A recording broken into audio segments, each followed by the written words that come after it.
Hi, Albert here with Mainland Cycle Center. Today I want to show you a 2018 Kawasaki Mule Pro FXT EPS LE. This is in the super black. This one's got just a few little upgrades to it. We did a lift kit on it, our 4-inch lift kit, and so it's a bracket lift kit.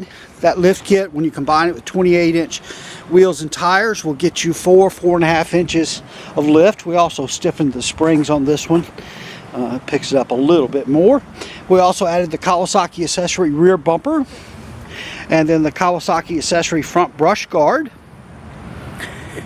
There, this is a really nice brush guard if you're looking to do just a really inexpensive add to your Mule Pro. These are about $219. Has a couple of tabs on top where you can mount some lights. We haven't done that, but if you like this machine, you come down and look at it.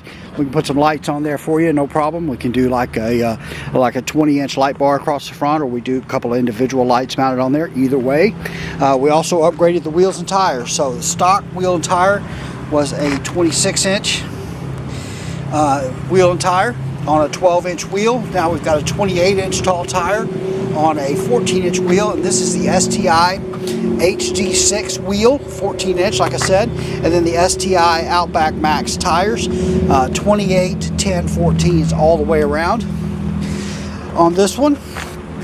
Let's see, so lift kit, front and rear bumpers, brush guard in the front, bumper in the back, and then we also did a Kawasaki accessory windshield. And what's nice about this windshield is it's a DOT safety glass windshield, so it's not plexiglass.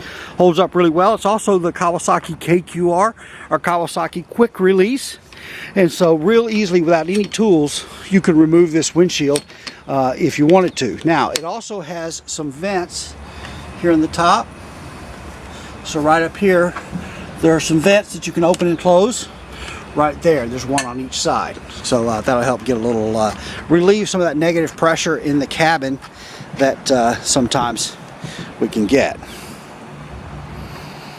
What happened?